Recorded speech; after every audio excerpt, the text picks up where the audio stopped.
Halo, apa kabar? Saatnya Anda menyimak berita Semarang bersama saya, Agi Kurnia Sandi. Sejumlah berita menarik akan kami sajikan untuk Anda dan berikut 3 berita utama hari ini. Kios ikan hias beserta isinya di Boyolali ludes terbakar. Imbas banjir rob di Pantura Demak, pengendara macet hingga berjam-jam.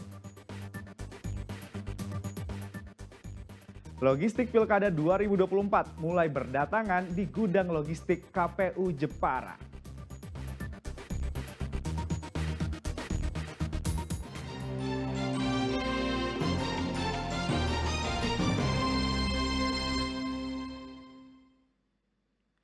Kios penjual ikan hias dan alat pancing di Kecamatan Ngeplak, Boyolali terbakar. Bangunan kios beserta isinya dan sepeda motor ludes terbakar. Diduga kebakaran akibat korsleting listrik. Repot. No, buri SMA ngemplak persis. Seperti inilah kondisi kios penjual ikan hias di Desa Donohudan, Kecamatan Ngemplak, Boyolali usai dilahap si jago merah. Api membakar barang-barang yang berada di dalam kios termasuk 1 unit sepeda motor. Kebakaran pertama kali diketahui pemilik rumah karena listrik padam. Saat keluar rumah, pemilik baru mengetahui kios ikan yang berada di samping rumahnya terbakar.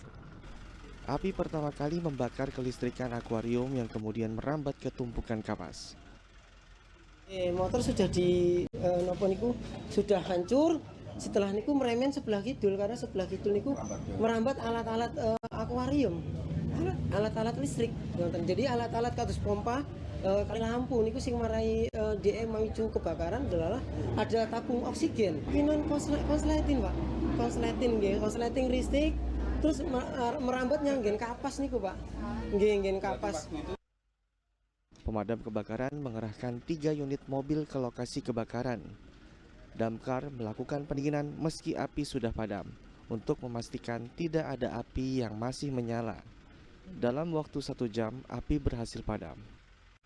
Mendatangkan 2 unit dari Boyolali dan dibantu dari Solo 1 unit untuk indikasi dari korsleting listrik tadi. Membakar apa aja? Kebakarannya ini medianya toko akuarium dan bakar penak. Akibat kebakaran, pemilik kios ditaksir merugi hingga ratusan juta rupiah. Yulianto melaporkan dari Boyolali. Banjirop atau air pasang laut masih merendam Jalan Pantura Demak. Selain menimbulkan kemacetan, banjirop juga menyulitkan warga karena perekonomian mereka terganggu.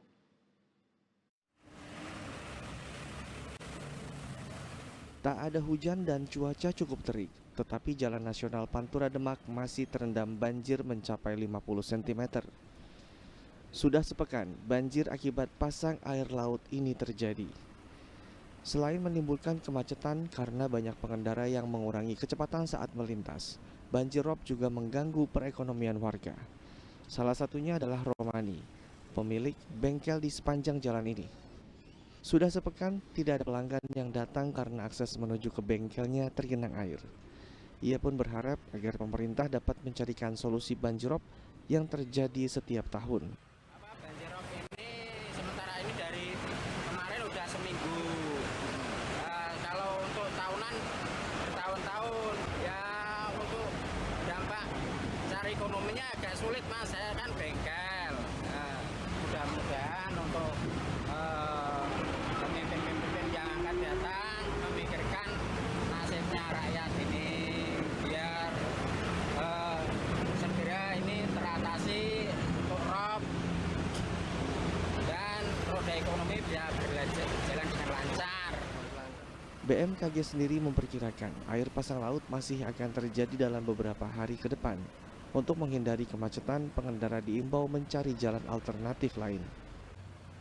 Ali Mustakfirin melaporkan dari Demak. Sementara itu, imbas dari banjirop di Pantura Demak, kemacetan parah terjadi hingga wilayah Kaligawe, Kota Semarang. Pengendara harus ekstra sabar karena biasanya perjalanan yang ditempuh hanya puluhan menit, kini berjam-jam.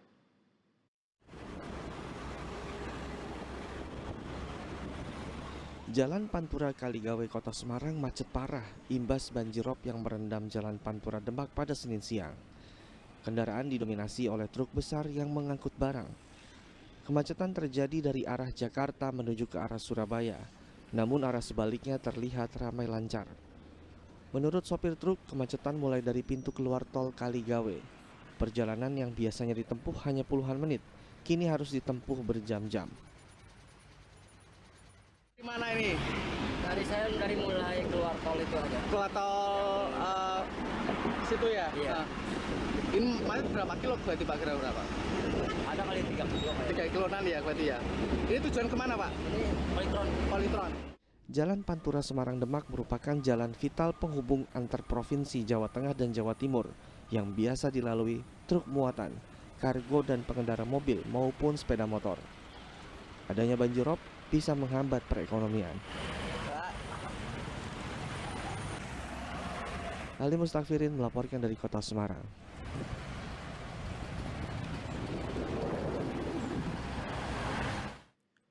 Warga Desa Pasir Kulon Banyumas kondisinya sangat menyedihkan.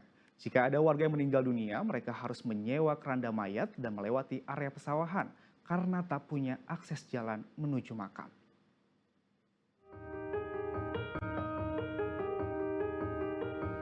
Saat ada warga Desa Pasir Kulon Banyumas yang meninggal dunia, warga lainnya biasanya kesulitan untuk mengurus proses pemakaman. Jenazah dibawa dengan keranda melalui area persawahan yang licin dengan berjalan kaki. Karena menempuh perjalanan jauh, warga mesti bergantian untuk menggotong keranda. Belum lagi mereka harus menyewa keranda seharga 2 juta rupiah untuk sekali proses pemakaman. Belum ada akses jalan yang layak untuk menuju ke pemakaman desa setempat. Kemarin kalau ada orang meninggal dan sebagainya kerandanya di mana Pak?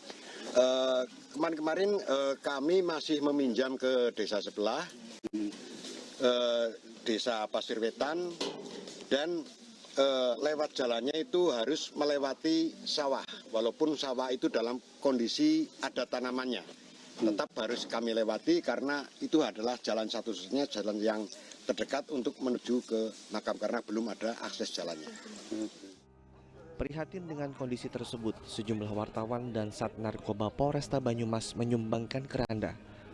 Bantuan sosial ini diserahkan kepada warga di area pemakaman desa. Sejumlah pihak yang turut prihatin juga akan membantu mewakafkan tanah mereka untuk akses jalan menuju ke area pemakaman. Jalan tersebut rencananya akan dibuat dengan alokasi dan sumbangan warga desa. Mardianto melaporkan dari Banyumas. Menangkap kita